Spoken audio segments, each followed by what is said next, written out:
ಹೌದಾ? ಹೌದು. ಆಕ್ಚುಲಿ ತುಂಬ ಖುಷಿ ಆಗ್ತಾ ಇದೆ.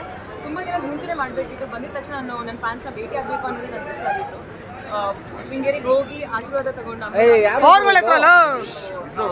ನನಗೆ ಭೇಟಿ ಮಾಡೋಕ್ಕೆ ಆ ಮಟ್ಟಕ್ಕೆ ಒಂದು ಫ್ಯಾನ್ಸ್ ಬಂದಿದ್ದಾರೆ ಆ್ಯಂಡ್ ಆ ಮಟ್ಟಕ್ಕೆ ವೆಲ್ಕಮ್ ಮಾಡಿದರೆ ತುಂಬ ಖುಷಿ ಆಗ್ತಿದೆ.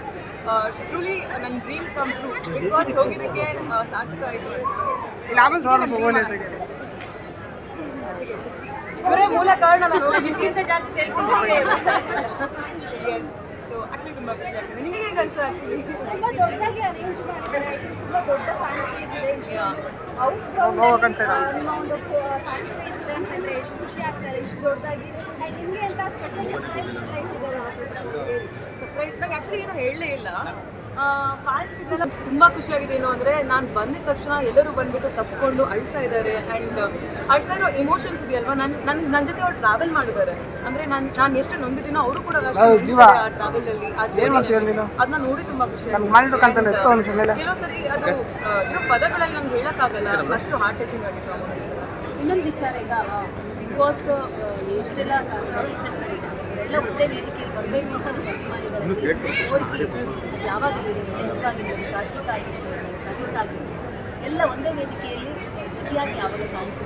ಅದು ಮೋಸ್ಟ್ಲಿ ಬಿಗ್ ಬಾಸೇ ಮಾಡ್ಬೋದೇನೋ. ಮತ್ತೆ ನಾವು ಕೂಡ ಡಿಸೈಡ್ ಮಾಡ್ಕೊಂಡು ಮಾಡಿದ್ರೆ ಎಲ್ಲರೂ ಅವರವರ ಒಂದೊಂದು ಇಂಡಸ್ಟ್ರಿ ಬಿಸಿ ಆಗಿದ್ದಾರೆ. ಅವರೇ ಬರೋ ಪ್ರಾಡಕ್ಟ್ಸ್ ಸಹಜವಾಗಿ ನಾವು ಮನೆ ಒಳಗೆ ಮತ್ತೆ ಮಾತಾಡಿದ್ವಿ. ಮೋಸ್ಟ್ಲಿ ಬಹುಶಃ ನಾವೆಲ್ಲರೂ ಒಟ್ಟಿಗೆ ಸೇರ್ಕೊಳ್ಳೋಕ್ಕೆ ಚಾನ್ಸ್ ಇಲ್ಲ. ಸೇರ್ಕೊಂಡು ತುಂಬ ಚೆನ್ನಾಗಿದೆ. ನೋಡೋಣ ಮಾತಾಡೋಣ.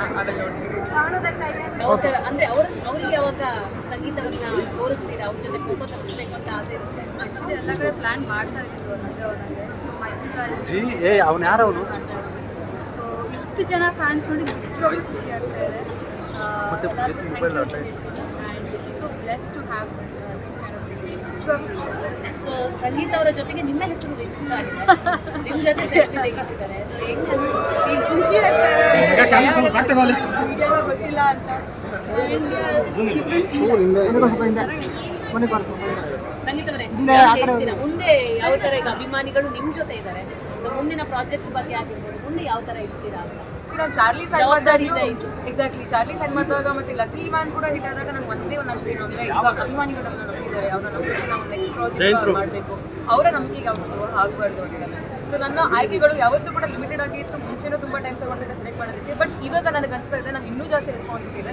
ಅವ್ರನ್ನ ಎಂಟಿಟಿ ಮಾಡ್ತಾ ಇರೋದೇ ನನ್ನ ರೆಸ್ಪಾನ್ಸಿಬಿಲಿಟಿ ಅಂತ. ಸೊ ಆದಷ್ಟು ನನ್ನ ಕಡೆಯಿಂದ ಸಿನಿಮಾಸ್ ನಾನು ಸೈನ್ ಮಾಡೋಕ್ಕೆ ಟ್ರೈ ಮಾಡ್ತೀನಿ. ಈ ಸಲ ಕಮ್ಮಿ ಪ್ರಾಜೆಕ್ಟ್ಸ್ ಎಲ್ಲ ಇನ್ನೂ ಜಾಸ್ತಿ ಮಾಡಿಬಿಟ್ಟು ಪ್ರತಿ ವರ್ಷ ಒಂದು 3-4 ಮೂವಿ ಆದರೂ ರಿಲೀಸ್ ಆಗಬೇಕು. ನಾನು ಅನ್ನೋ ರೀತಿ ನಾನು ಪ್ರಾಜೆಕ್ಟ್ ಸೆಲೆಕ್ಟ್ ಮಾಡ್ತೀನಿ. ಬಟ್ ಅವ್ರಿಗೆ ಖುಷಿ ಆಗಬೇಕು, ಆ ಥರ ಪ್ರಾಜೆಕ್ಟ್ಸ್ ಆಗಬೇಕು. ನಾನು ವೆರಿ ಥ್ಯಾಂಕ್ಫುಲ್. ಅಣ್ಣ ಆ್ಯಕ್ಚುಲಿ ಎಲ್ಲ ಜೊತೆ ಕಾಂಟ್ಯಾಕ್ಟಲ್ಲಿ ಇದ್ದು ಅಂದರೆ ಕಾಲ್ ನಾನು ಏನೂ ರಿಸೀವ್ ಮಾಡೋಕ್ಕಾಗ್ತಿರಲಿಲ್ಲ. ಸೊ ಇದೆಲ್ಲ ನಂಗೆ ಸರ್ಪ್ರೈಸ್. ಏನೇನು ಆಗ್ತಿದೆಯೋ ನಾನು ಏನು ಎಕ್ಸ್ಪೆಕ್ಟ್ ಮಾಡಿದ್ರೆ ಯಾವ ಬ್ಯಾಂಕ್ ಅದ್ರ ಬಗ್ಗೆ ಏನು ಡೀಟೇಲ್ಸ್ ನನಗೆ ಏನು ಹೇಳಿಲ್ಲ ಅಣ್ಣ. ಬಟ್ ನನಗೆ ಲೈಕ್ ಯೂಶಲಿ ನಾನು ನೋಡ್ತಾ ಇರೋದು ಸಂಗೀತ ಶೃಂಗೇರಿ ಆರ್ಮಿ ತುಂಬ ಚೆನ್ನಾಗಿ ಮಾಡ್ತಾ ಇದ್ದಾರೆ. ಆ್ಯಂಡ್ ಸುಮಾರಷ್ಟು ಪೇಜ್ಗಳು ಮಾಡ್ತಾ ಇದ್ದಾರೆ. ಏನೋ ಹೇಳಿಲ್ಲ, ಇಟ್ಸ್ ಎ ಸರ್ಪ್ರೈಸ್ ಅಂತ ಹೇಳಿರೋದು.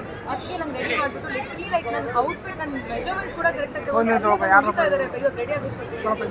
ಸೊ ನನಗೆಲ್ಲ ಸರ್ಪ್ರೈಸ್. ಇವಾಗ ನೀವು ಬಂದಿರೋದು ಇಷ್ಟು ಜನ ಆ್ಯಂಡ್ ನಂಗೆ ಅರ್ಥನೇ ಆಗಿಲ್ಲ ಅಲ್ಲಿ ಬರೋದಂತ ಏನು ನಡೀತಿದೆ ಅಂತ.